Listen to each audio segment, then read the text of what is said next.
G'day everyone, I've got another SlaughterMAX demo for you today. This one is map 19, Last Light by Benjigami. I was able to improve the time on the previous record by nearly 2 minutes, which I'm quite happy with, as it was even faster than my time in practice. Now, while the route looks quite similar on the surface to the previous record, there's a couple of subtle differences in my pathing early on that make a big difference to the effectiveness of infighting throughout the rest of the fight. These pathing changes also had the added benefit of limiting the number of enemies that the large group of archviles in the centre of the map were able to res.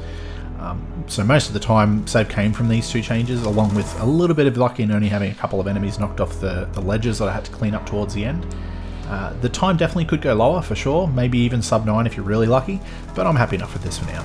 Anyway, let's get into it. Alright, shoot the switch and stock up on weapons, and now we're going to run and hit 3 switches. I hit the red key switch first because it spawns imps around and they are kind of easier to dodge. If you go over the other side and hit the blue switch first, you'll get arachnotrons around the whole arena and they can make your life a bit difficult.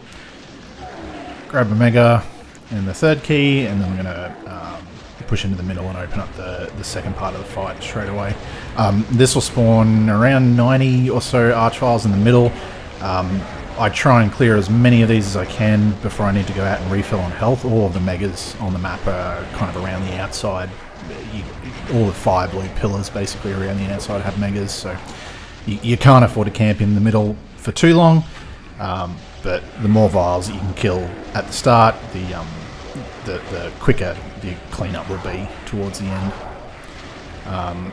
You can push back in to the middle and kind of try and do a second pass on the vials. I do it a little bit here, but it can be quite risky because by the time you're doing this second pass, as you can see, the cyber beams are starting to push through into the middle and they can kind of pop up behind you around a corner.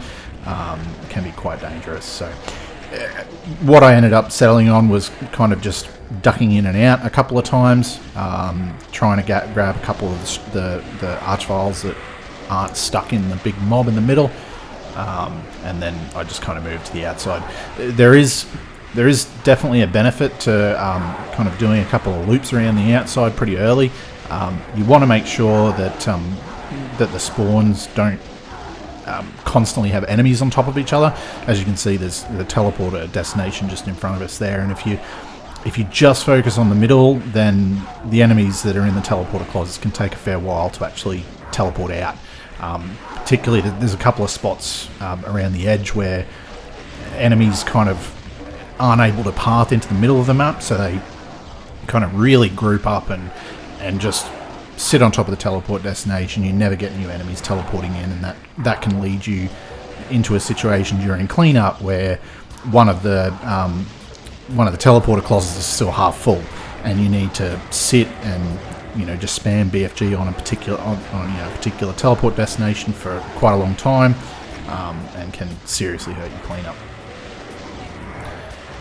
So now I'm just kind of doing loops around the outside, trying to basically go to one of the teleport destinations, clear out what's on top of it, then I leave, move to the next one, rinse, repeat sort of thing. Just trying to make sure that each one of the closets is getting emptied out at relatively the same sort of pace.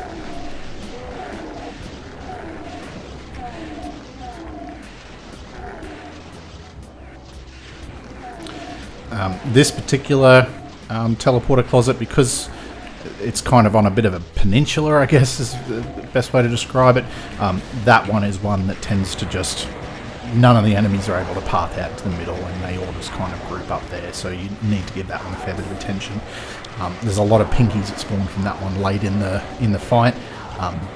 Pinkies obviously being larger hitboxes, they tend to be one of the ones that, like the enemy that will spawn later in the fight rather than earlier, whereas things like imps and hell knights, etc., because they've got smaller hitboxes, they need less room on the teleport destination in order to be able to filter out. So it can kind of be a good hint to you as to how empty the teleporter closets are getting when you start seeing the bigger monsters like pinkies, manx, arachnotrons. That's a good indicator to you that most of the closets are starting to empty out fully.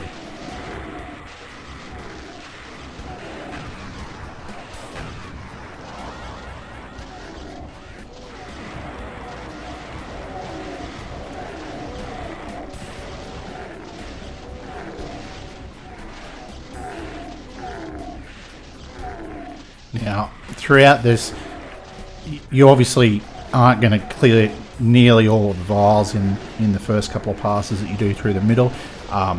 They will occasionally pop out. You can, you know, it's kind of standard Archvile sniping rules where if you see an opportunity to rush in and grab one, do it.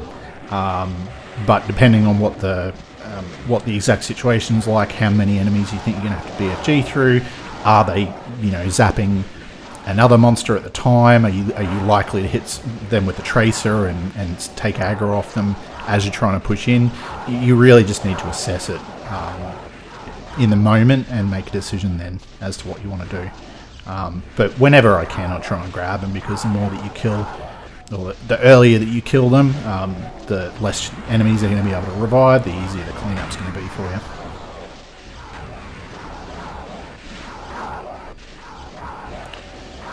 I think there might be potentially some value in not releasing the vials immediately. Obviously, when those Bloodfall walls come up, you really do restrict the enemy's pathing and also their ability to infight.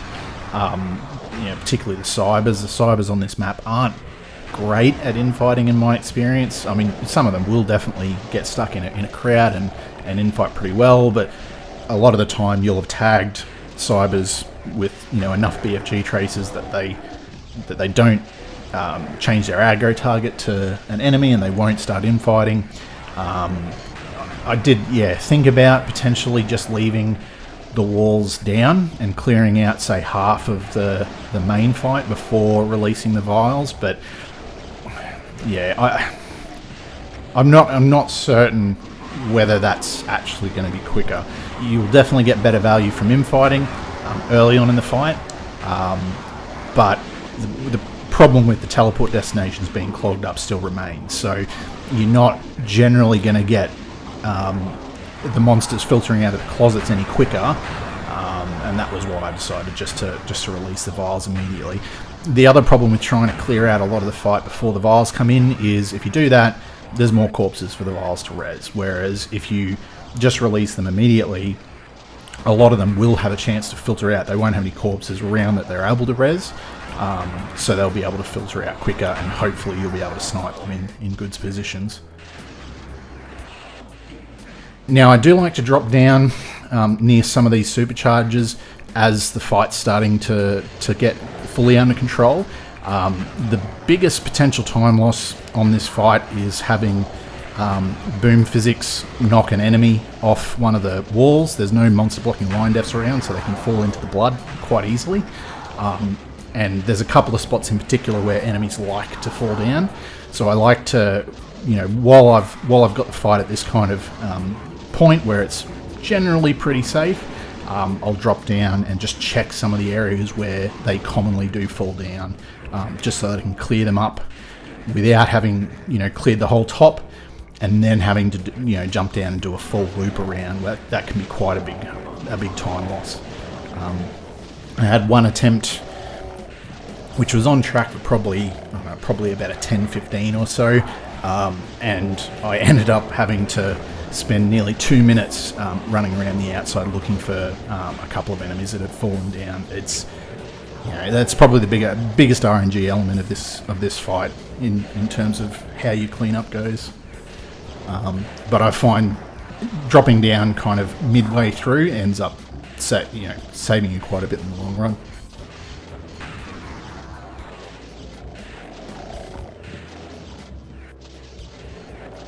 Pretty much just some pinkies left.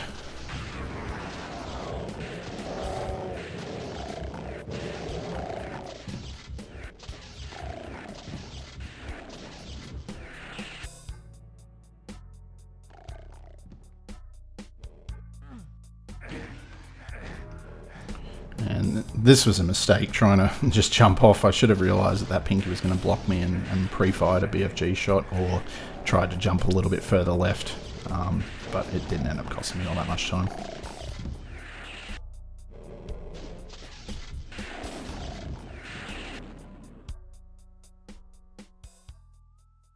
And then we got a long elevator ride up to the exit. there is an exit switch you can hit while the elevator's going up. I haven't actually looked at the map in Doom Builder to see exactly whether it's worth hitting this switch early. I just do it because there's nothing else to be doing. So